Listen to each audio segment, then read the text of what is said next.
After returning from my business trip, I found my wife locked up and freezing inside a 4 SQFT room. Only a note on the door. Don't open, she's being punished. Signed, your daughter-in-law. I panicked.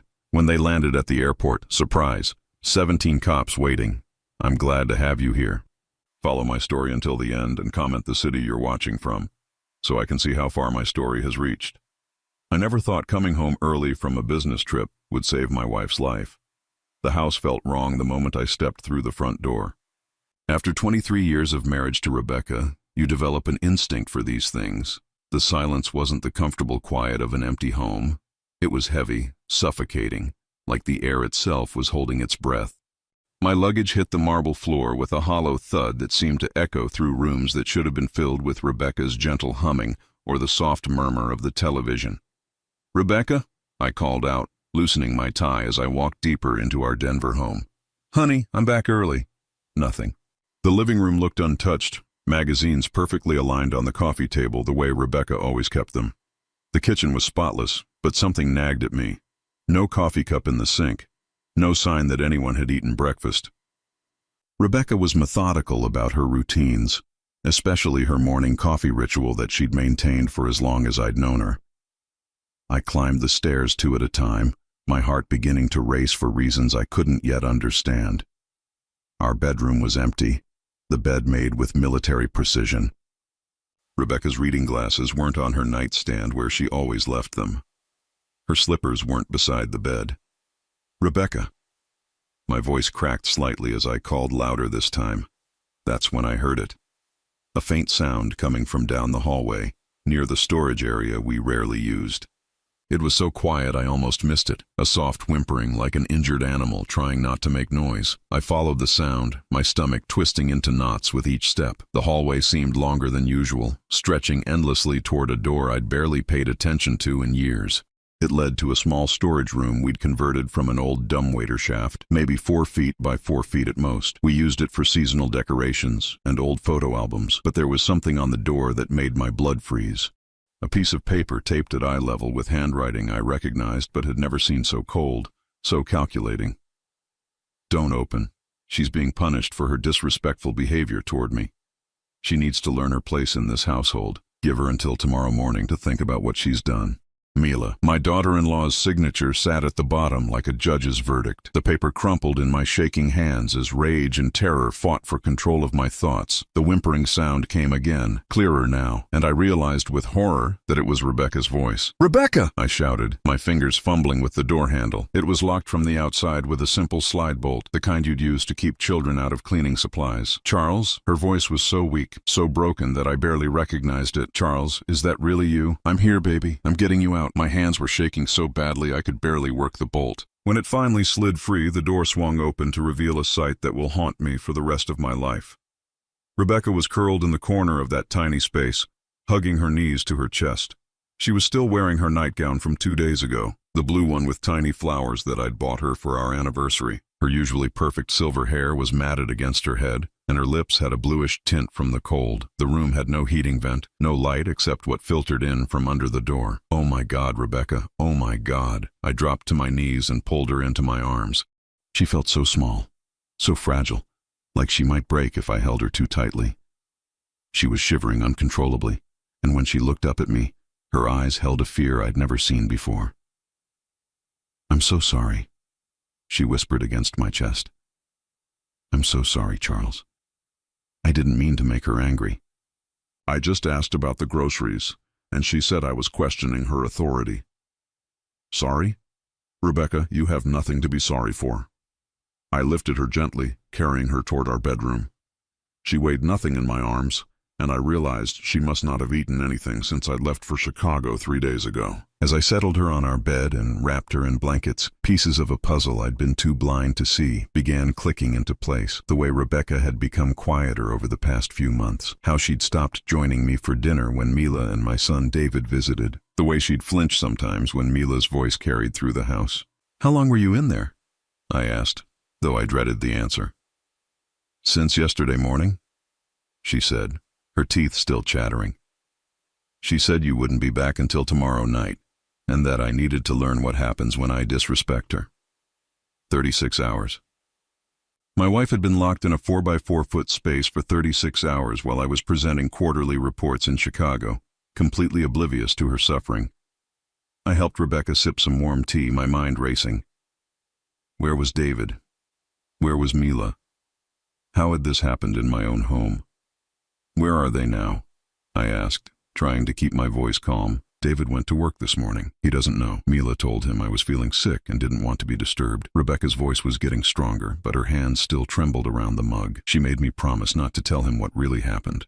She said if I did, she'd make sure David chose between us, and we both know who he'd choose. The truth hit me like a physical blow. This wasn't the first time. The careful way Rebecca spoke about Mila's threats, the practiced fear in her voice, this had been going on for a while. How long has she been doing this to you? I asked, though I wasn't sure I wanted to hear the answer. Rebecca looked down at her hands, shame coloring her cheeks. It started small, little comments about how I load the dishwasher wrong, or how I'm too old to understand modern parenting when she and David bring the kids over. Then she started making rules, in my own house, for my own wife. What kind of rules, Rebecca? She took a shaky breath. I'm not allowed to offer advice about the grandchildren. I can't rearrange anything in the kitchen when she's cooking. I have to ask permission before buying groceries because she says I waste money on things David's family doesn't need. Her voice grew smaller with each confession.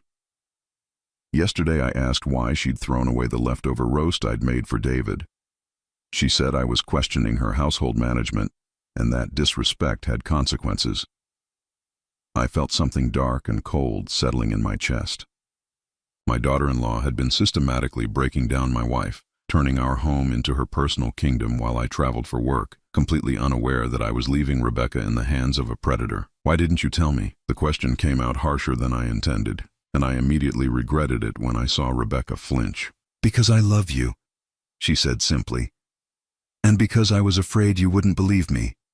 Mila is so sweet when you're around, so helpful and caring. And David adores her. I thought maybe I was just being a difficult mother-in-law, too, set in my ways. The manipulation was breathtaking in its simplicity. Mila had isolated Rebecca, made her doubt her own perceptions, and then convinced her that speaking up would destroy our family. As I held my wife and felt her gradually stop shivering, one thought crystallized in my mind with absolute clarity. This would never happen again. But first, I needed to understand exactly what I was dealing with. The next 24 hours revealed a pattern of cruelty so methodical, so calculated, that I realized I'd been living with a stranger for the past year. Rebecca slept for 14 hours straight after I found her.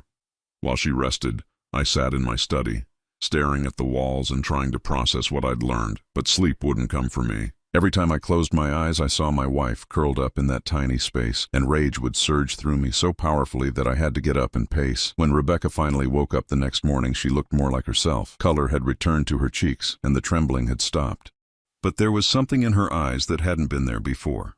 A wariness, like a deer that had barely escaped a hunter. I made coffee, I said, bringing her a mug. The good stuff from that little shop downtown you like. She smiled, but it didn't quite reach her eyes. Thank you, Charles, about yesterday. I don't want you to think less of me for not standing up to her. I sat on the edge of our bed, choosing my words carefully. Rebecca, I need you to tell me everything, from the beginning, all of it. She was quiet for a long time, her fingers wrapped around the warm mug like it was an anchor. Then slowly, the whole story began to unfold. It had started 8 months ago, just after David and Mila's wedding. They'd moved into the guest house on our property, a decision I'd encouraged because I wanted to be close to my grandchildren. At first, everything seemed perfect.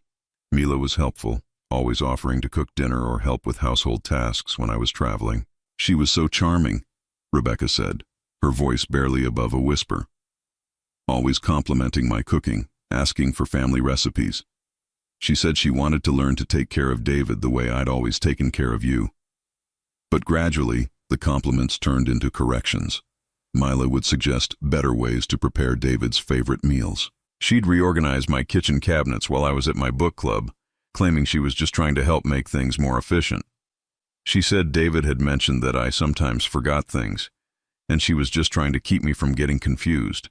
Rebecca continued.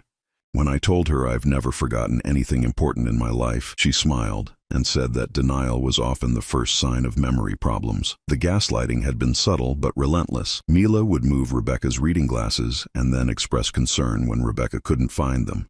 She'd throw away leftovers and then suggest that Rebecca was becoming forgetful about food safety. Small things, each explained away with caring concern. She started making little rules, Rebecca said, her hands beginning to shake again. Nothing dramatic at first. She said David was worried about our grocery budget, so she should approve any purchases over $50. She said the grandchildren had mentioned that my house rules were different from theirs, so she needed to make sure I wasn't confusing them with mixed messages.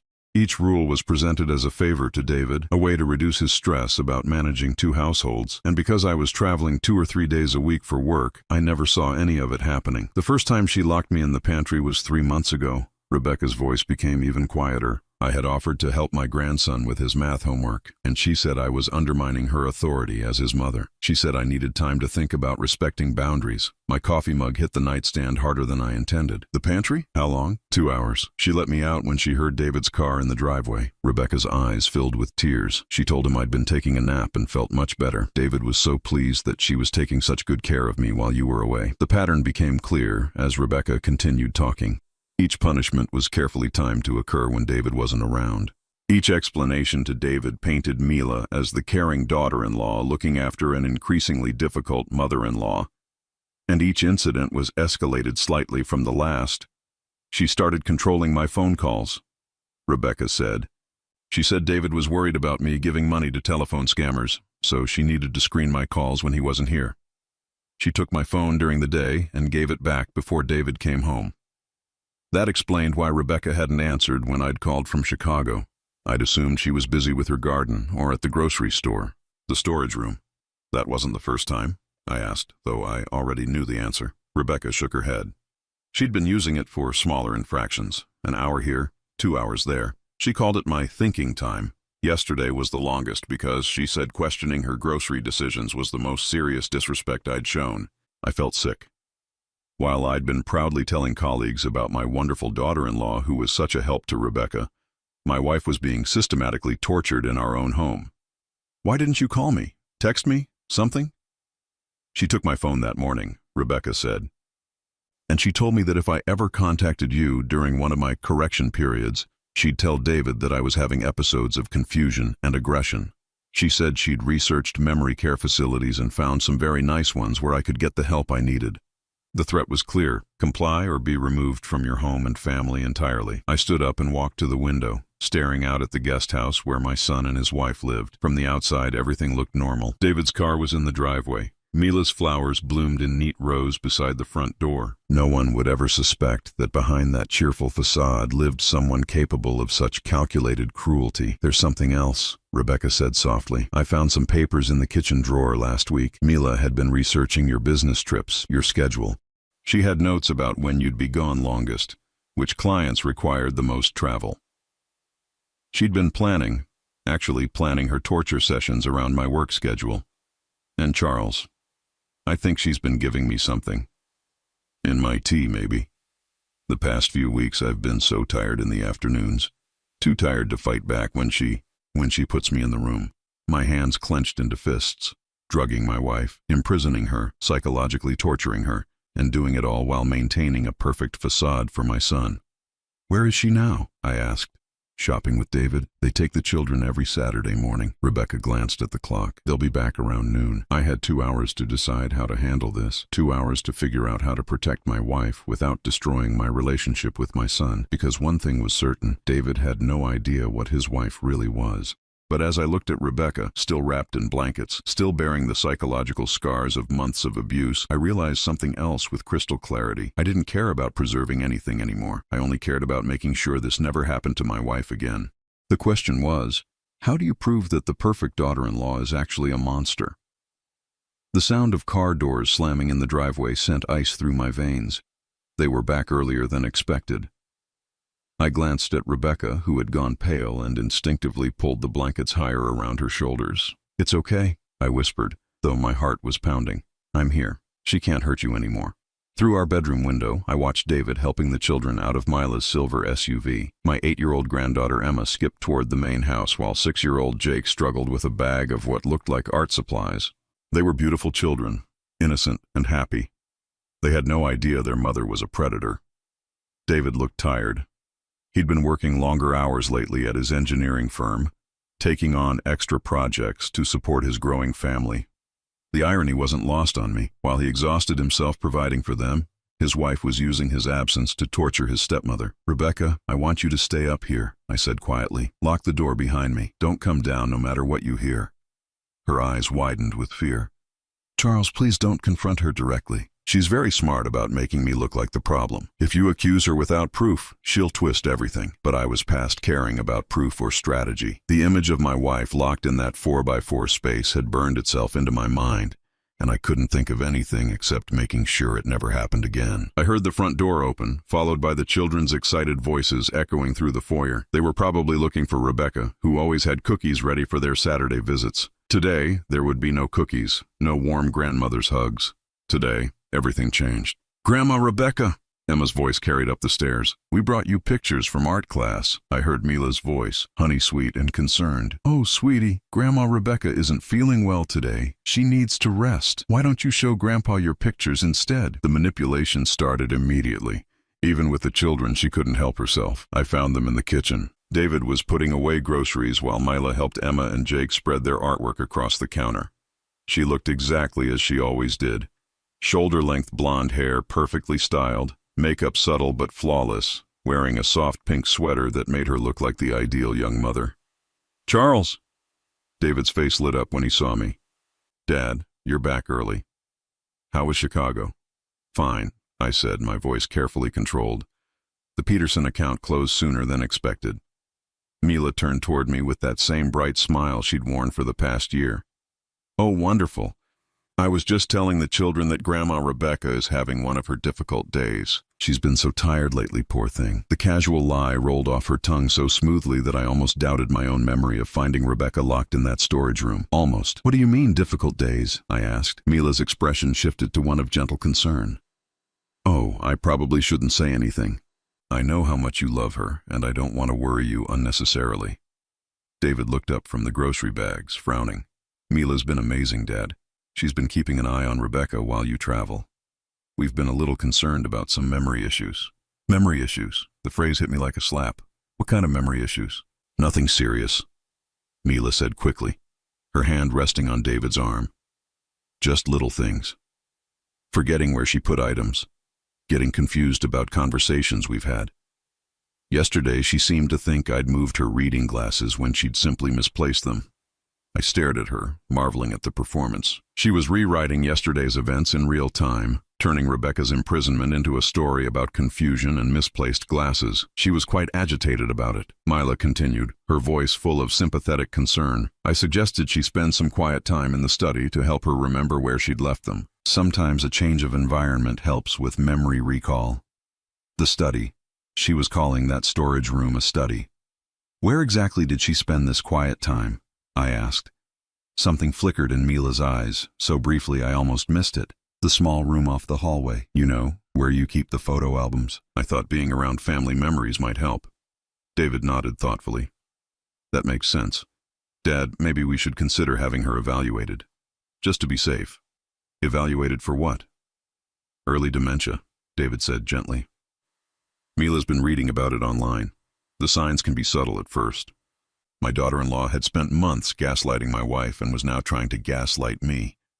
The audacity was breathtaking. "I'd like to speak with Mila privately," I said. "David, could you take the children to the living room? I think there are some new books on the coffee table Emma might enjoy."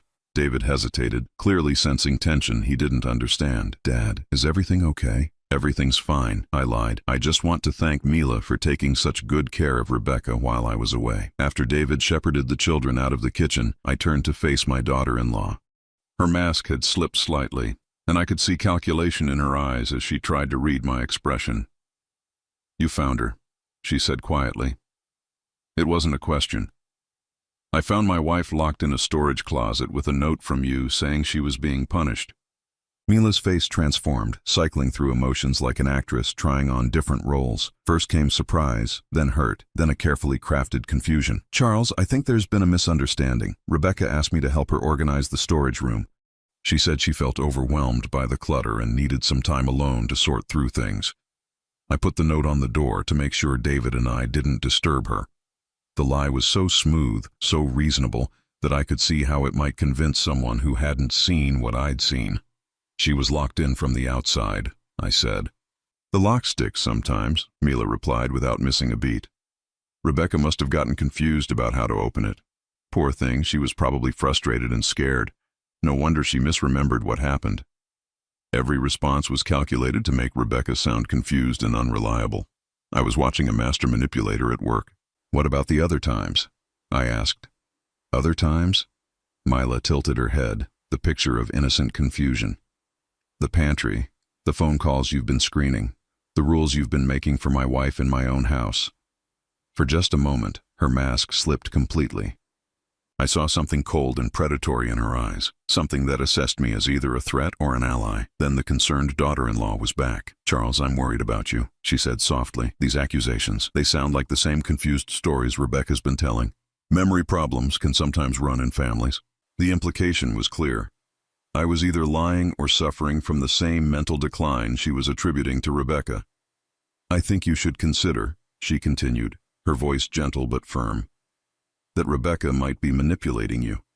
Elderly people sometimes create elaborate stories to get attention, especially when they feel their independence slipping away. I stared at her, amazed by her ability to turn every accusation back on its accuser. She was suggesting that my wife of 23 years was not only mentally declining but also manipulative and attention-seeking. The thing is, Mila, I said slowly, I know my wife. I've known her for 23 years, and in all that time she has never once lied to me about anything important. Something shifted in Mila's posture.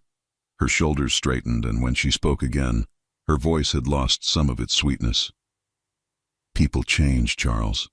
Age changes them. Stress changes them. Maybe the Rebecca you think you know isn't the Rebecca who exists today. Or maybe, I said, stepping closer, the Mila I thought I knew never existed at all. For a long moment we stared at each other across my kitchen. The air between us felt electric with unspoken threats and accusations. Then Mila smiled, and it was the coldest expression I'd ever seen on a human face. Be very careful, Charles, she said quietly. David loves me. The children adore me. I've been nothing but helpful and caring to your family. If you start telling wild stories about me abusing Rebecca, people are going to wonder about your mental state too. The threat was delivered with perfect calm, but it was unmistakably a threat. Cross me, and I'll destroy your credibility the same way I've been destroying hers. Is that what you told Rebecca? I asked. That no one would believe her? I told Rebecca the truth, Mila replied. That David trusts my judgment about what's best for this family, and that trust isn't something you want to damage with paranoid accusations. She was right, and we both knew it. David did trust her. He'd already accepted her version of Rebecca's memory problems. If I accused Mila without ironclad proof, it would look like a family feud between a jealous father-in-law and his son's devoted wife.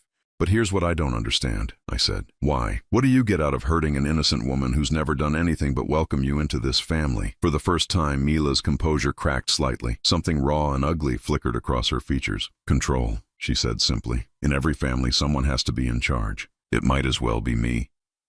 And there it was. The truth, finally spoken aloud.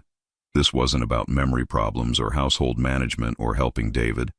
This was about power, pure and simple. Mila had decided to rule our family, and Rebecca was simply an obstacle to be removed. As if summoned by the tension, David's voice called from the living room. Everything okay in there? Just fine, honey, Mila called back, her sweet mask sliding effortlessly back into place. She looked at me with those cold eyes and smiled. We were just discussing how much we both love this family. The message was clear. This conversation was over and nothing had changed. She would continue to present herself as the perfect daughter-in-law, and I would look like a paranoid old man if I tried to expose her. But as I watched her walk toward the living room to rejoin my son and grandchildren, one thought crystallized in my mind. She was right about one thing. Someone did need to be in charge of this family. It just wasn't going to be her. The hardware store clerk looked at me strangely when I bought 6 tiny wireless cameras and a digital recording system on Monday morning. I probably looked like exactly what I was, a desperate man planning something I never thought I'd have to do in my own home. Setting up a security system? He asked as he rang up my purchases. Something like that, I replied, paying in cash. The total came to $437, a small price for what I hoped would be my wife's freedom. I'd spent the weekend planning. David and Mila had taken the children home Sunday evening, leaving behind what they thought was a confused elderly couple dealing with memory issues. Mila had even hugged Rebecca goodbye, whispering something about how they'd work together to help her feel less confused. Rebecca had nodded and smiled, playing the role of the grateful but befuddled mother-in-law. But once they were gone, she'd broken down completely. "She's going to make David choose between us," Rebecca had sobbed in my arms. "And when he chooses her, I'll lose my grandchildren too." That night, as Rebecca finally slept, I'd sat in my study researching everything I could find about psychological abuse in domestic situations. What I discovered made my blood run cold. Mila's tactics weren't random cruelty. They were textbook manipulation techniques used by sophisticated abusers. The isolation, the gaslighting, the gradual escalation of punishments, the careful maintenance of a public facade, even the threats about memory care facilities. It was all part of a calculated campaign to break Rebecca's spirit and remove her as an obstacle to Mila's control.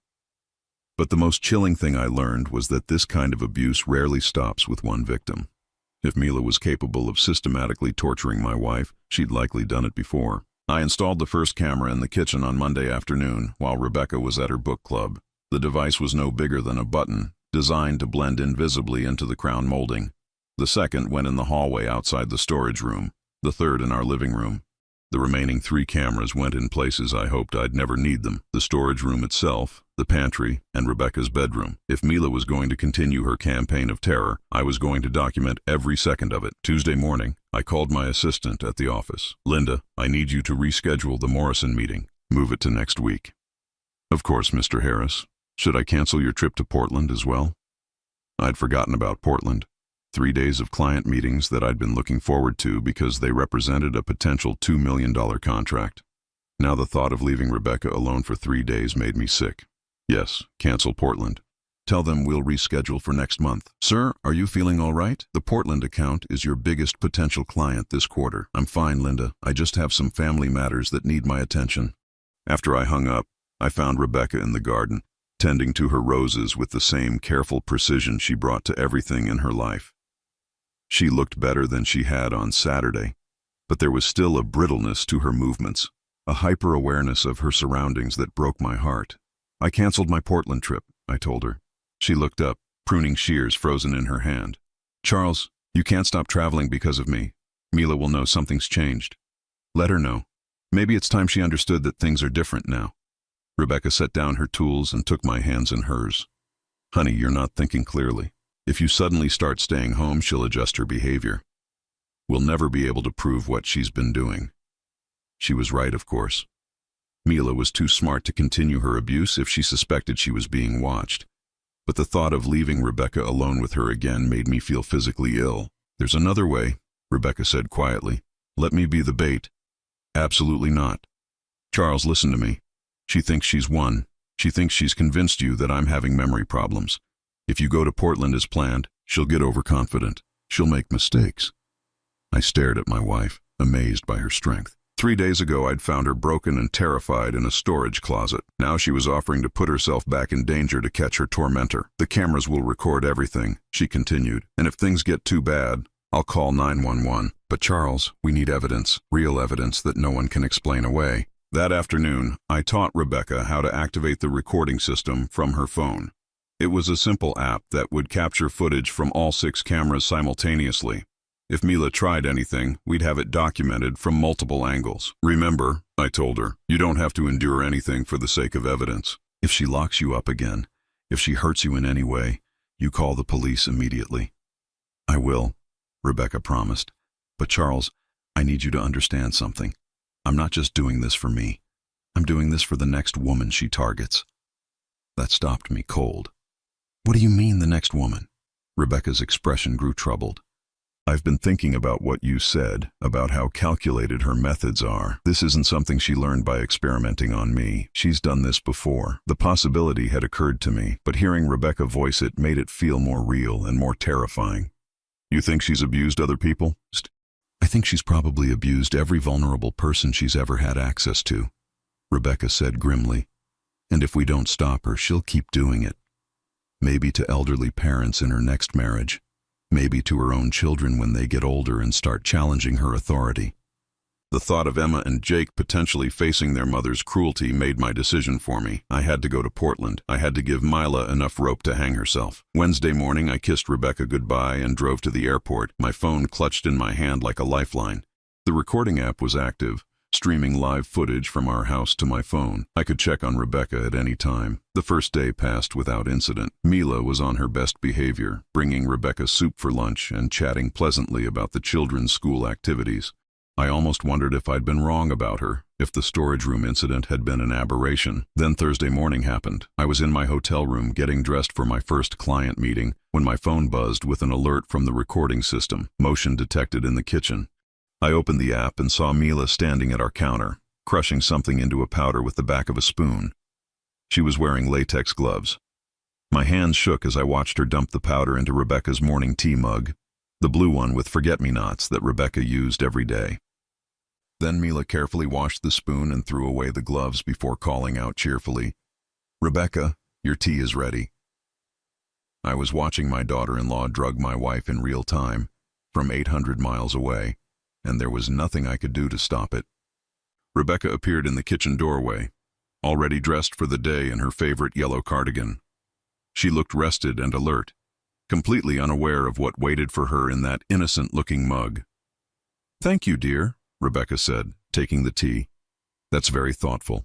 "Of course," Mila replied with that sickeningly sweet smile. "I know how much you enjoy your morning routine." I watched in horror as Rebecca took her first sip, then another. Within 10 minutes, her movements began to slow. Her eyelids started to droop. "Oh my," Rebecca said, swaying slightly. "I suddenly feel very tired." "Poor thing," Mila said, her voice full of false concern. "Why don't you lie down for a while? I'll make sure David knows you're not feeling well." But instead of leading Rebecca to her bedroom, Mila guided her toward the hallway, toward that storage room. "I think some quiet time would be good for you," Mila said as Rebecca stumbled along, clearly fighting the effects of whatever drug she'd been given. "Just like we discussed before." "Before?" Rebecca's voice was slurred now. "I don't remember discussing." "Oh, but we did," Mila said firmly. "Remember? You asked me to help you when you felt confused. This is me helping you." Even drugged and disoriented, Rebecca tried to resist when she realized where they were going, but whatever Mila had given her had sapped her strength. I watched through the hallway camera as my wife was pushed into that 4x4 space once again. "This will help clear your head," Mila said as she closed the door. "We'll try again this afternoon when you're thinking more clearly." The lock slid home with a metallic click that I could hear through my phone's speakers. I was already reaching for my car keys when I realized I was 800 miles away. Even if I left for the airport immediately, it would be hours before I could get home. Hours that Rebecca would spend locked in that space, drugged and helpless. But this time, I had evidence. Video evidence of Mila drugging my wife and imprisoning her. Evidence that no amount of manipulation or gaslighting could explain away. I called 911 from my hotel room in Portland, my voice steady despite the rage and fear coursing through my veins. 911, what's your emergency? My wife is being held prisoner in my home by my daughter-in-law. I have video evidence of the assault in progress. It was time for Mila's perfect facade to crumble, and this time, there would be witnesses. The Denver police dispatcher's voice was calm and professional, but I could hear the urgency building as I explained the situation. "Sir, you're calling from Portland about an incident happening in Denver right now." "Yes, I have live video feed showing my daughter-in-law drugging and imprisoning my wife. She's locked in a storage room at this very moment." My voice remained steady, though my hands were shaking as I held the phone. "What's the address, sir?" I rattled off our home address, then added, "The perpetrator's name is Mila Harris. She lives in the guest house on the same property with my son David Harris. My wife is Rebecca Harris, age 61, and you're certain she's being held against her will? I watched her being drugged through my security cameras. She was barely conscious when she was forced into the room. The door is locked from the outside." There was a pause as the dispatcher processed this information. "Sir, we're going to need you to email us the video footage immediately. Can you do that while I have officers en route?" "Already sending it," I said, my fingers flying across my laptop keyboard. I'd uploaded the entire morning's footage to a secure server within minutes of witnessing the assault. Officers are approximately 7 minutes out, the dispatcher informed me. They'll also be contacting your local FBI field office, given the nature of the evidence you're providing. FBI. The word hit me like a physical blow. This wasn't just domestic abuse anymore. This was federal criminal territory. As I waited for confirmation that the police had arrived, I called David's office. My son answered on the second ring, his voice cheerful and unsuspecting. "Dad, how's Portland? Land the Morrison account yet?" "David, I need you to go home immediately." Something in my tone must have alarmed him because his voice changed instantly. "What's wrong? Is Rebecca okay? Just go home, son, right now." "The police will be there, and I'll explain everything once you arrive." "Police? Dad, you're scaring me. What happened?" "Mila has been abusing Rebecca. I have video evidence and she's being arrested as we speak." The silence on the other end of the line stretched so long I wondered if the call had dropped. Then David's voice came back, smaller and confused. "That's impossible. Mila would never." "Dad, are you sure you're okay? Maybe the stress of travel." Even faced with direct statements about his wife's criminal behavior, David's first instinct was to question my mental state. The manipulation had been that thorough. "David, just go home. Look at the evidence before you decide what's possible and what isn't." 23 minutes later, my phone rang. It was an unknown Denver number.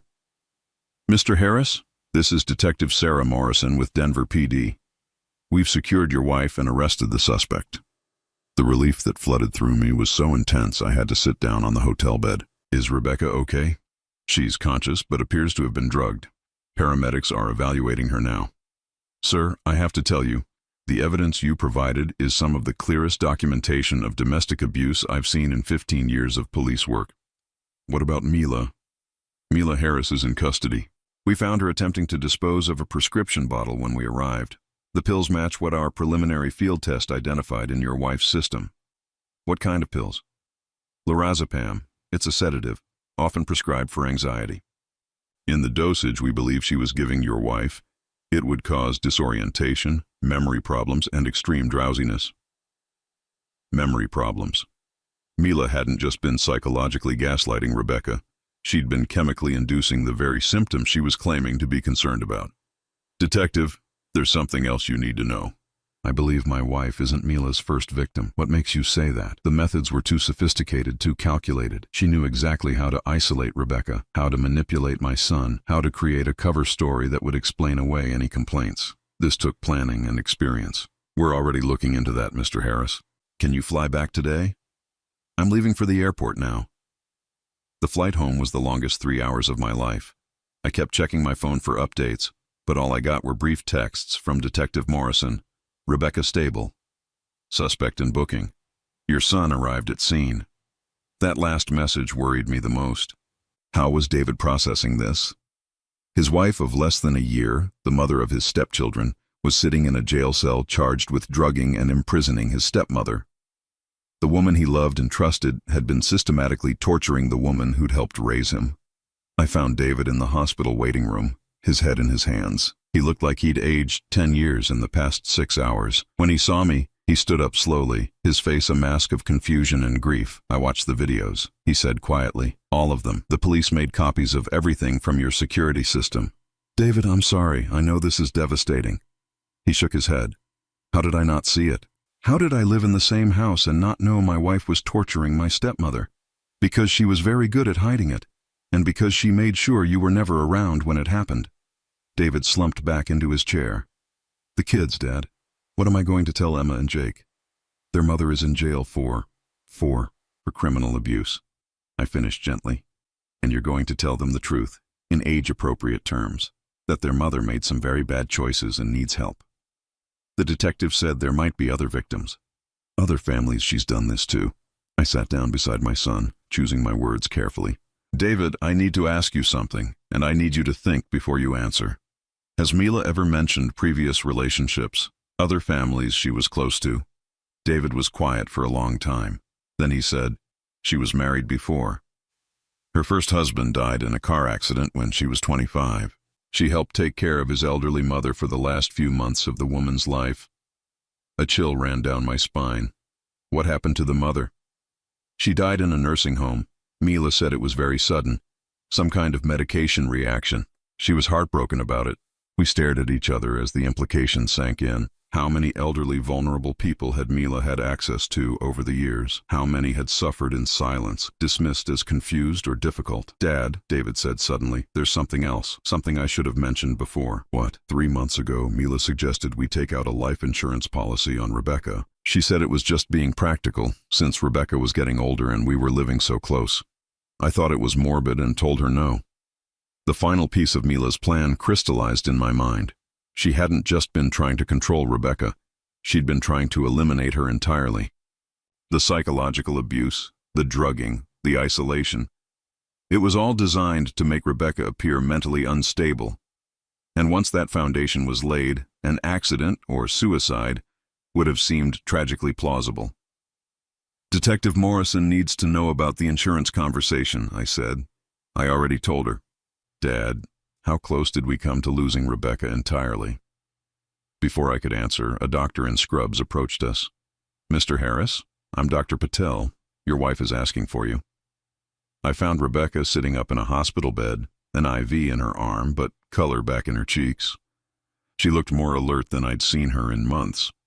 "How are you feeling?" I asked, taking her hand. "Clearer than I have in weeks," she said. "Dr. Patel says she was giving me lorazepam regularly. That explains so much. The fatigue, the confusion, the memory gaps. You're going to be okay. We're all going to be okay." Rebecca squeezed my hand. "What happens now?" "Now she faces justice, real justice." But even as I said it, I knew the legal process would be long and difficult. Mila was smart, manipulative, and had financial resources. She'd hire good lawyers who would try to minimize her crimes, paint her as a troubled young mother who made mistakes.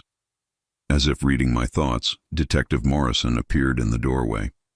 "Mr. and Mrs. Harris, I have some news you'll want to hear." "Good news or bad news?" Rebecca asked. "Depends on your perspective. We contacted law enforcement in Mila's previous city of residence. Turns out she was investigated 2 years ago in connection with the suspicious death of an elderly man she was caring for. The case was closed due to insufficient evidence, but the pattern of behavior matches what happened here exactly." "So there were other victims," I said. "At least 3 that we've identified so far. All elderly, all vulnerable, all isolated from their support networks before the abuse began. The difference is, you had the foresight to document everything. Your evidence doesn't just prove what she did to your wife, it reopens all those previous cases." Rebecca looked at me with tears in her eyes. "We stopped her." "You stopped her," Detective Morrison corrected, "and probably saved lives in the process." As I sat in that hospital room, holding my wife's hand and watching her strength return, I realized something profound had changed. Not just our circumstances, but us. We'd been through hell together, and we'd emerged stronger. Mila's reign of terror was over, but our real life together was just beginning again. 6 months later, I stood in the kitchen of our new home in Boulder, watching Rebecca tend to her herb garden through the window above the sink. The morning light caught the silver in her hair, and for the first time in over a year, she looked truly peaceful. We'd left the Denver house 3 months after Mila's conviction. Too many dark memories lingered in those rooms. Too many shadows of the woman who'd tried to destroy my wife's spirit. David had understood completely.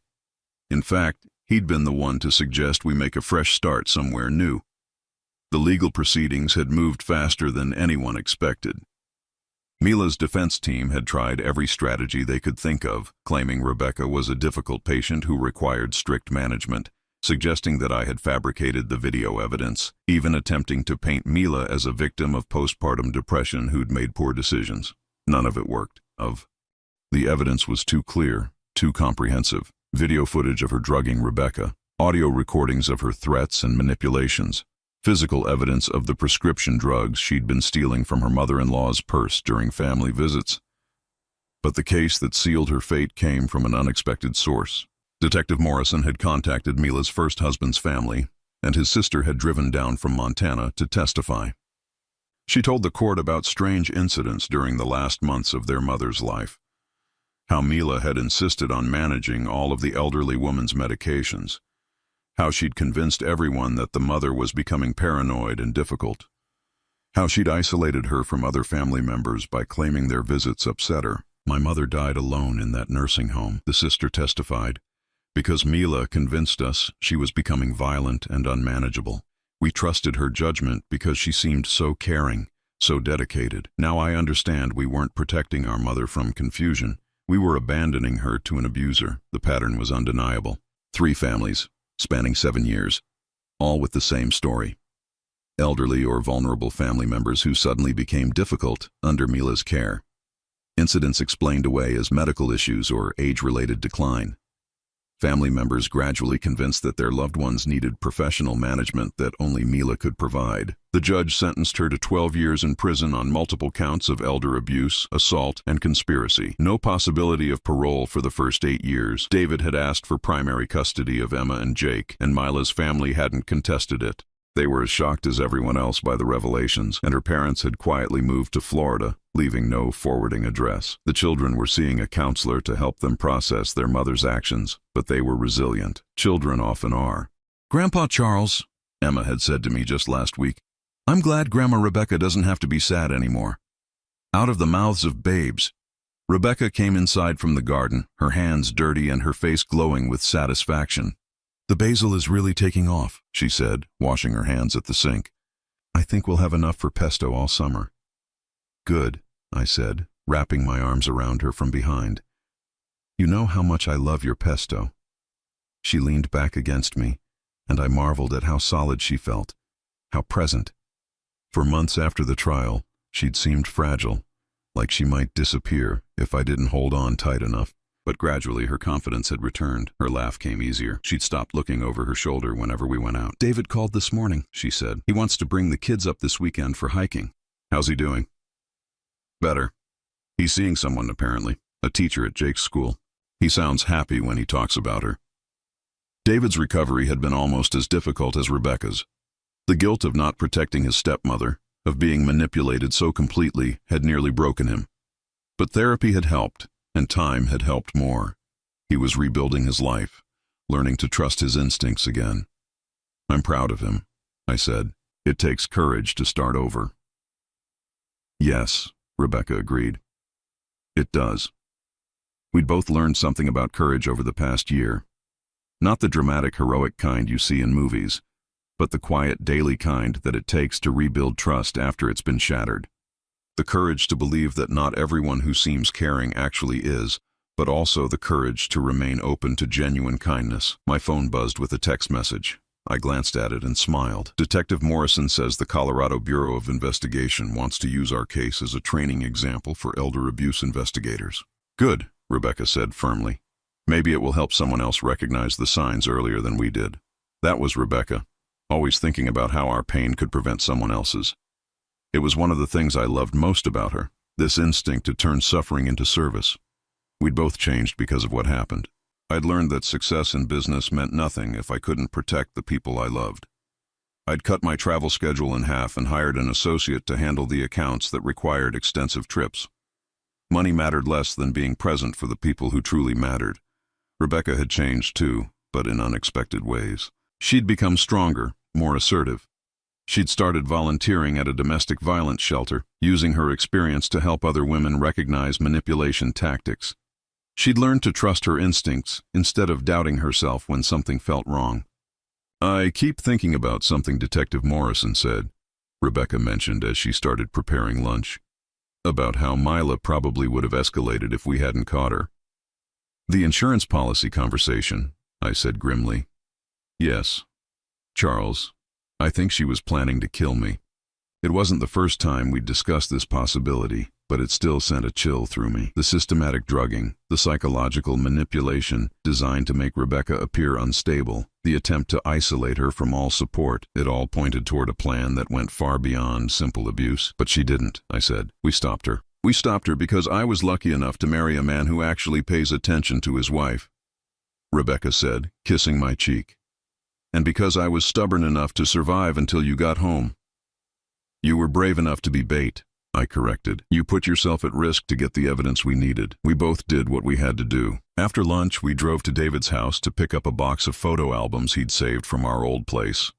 As we sorted through them later that afternoon, I found myself looking at pictures from Mila's wedding with new eyes. There she was in her white dress, radiant and beautiful, surrounded by family and friends who had no idea what she was capable of. David looked so happy beside her, so proud and optimistic about their future together. Do you think there were signs we missed? I asked Rebecca, showing her the wedding photos. She studied the pictures thoughtfully. I think there were signs I dismissed because I wanted to believe she cared about our family. The way she immediately tried to change our routines, how she always had suggestions for improvements to everything I did. But I thought that was just her being helpful, and I was traveling too much to notice anything at all.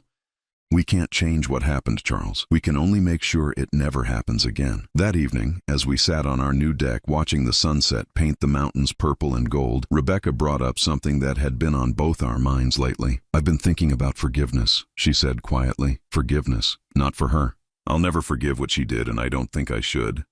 But forgiveness for myself. For being so easily manipulated. For not trusting my own perceptions sooner. I took her hand. You have nothing to forgive yourself for. You were victimized by someone who was very good at what she did. I know that intellectually, but sometimes I still feel stupid for not seeing through her act. Rebecca, you trusted someone who presented herself as trustworthy. That doesn't make you stupid. It makes you human. She squeezed my hand. When I was locked in that room, especially the last time when she drugged me, I kept thinking about all the things I should have said to you over the years. All the times I should have told you how much you meant to me instead of just assuming you knew. I knew, I said softly. But I want to say them now, while I can. Charles, you saved my life. Not just by coming home early, not just by installing those cameras. You saved my life by believing me when I told you what happened, by taking action instead of just hoping things would get better. Tears stung my eyes. You saved yourself, Rebecca. You survived until I could help. You were strong enough to endure what she put you through and still brave enough to help catch her. We saved each other, she said simply. As darkness fell and the first stars appeared over the mountains, I thought about how different our lives were now compared to a year ago. We'd lost our old house, our sense of safety, our naive trust in appearances. But we'd gained something too. A deeper appreciation for each other, a clearer understanding of what really mattered, and the quiet satisfaction of knowing we'd prevented other families from going through what we'd endured. Do you ever regret not just moving away after we found out what she was doing? Rebecca asked. We could have left town, started over, avoided the whole legal mess. Never, I said without hesitation. If we just disappeared, she would have found other victims, probably already had them picked out. David mentioned that she'd been asking a lot of questions about his co-workers' families, especially the ones with elderly parents. Exactly.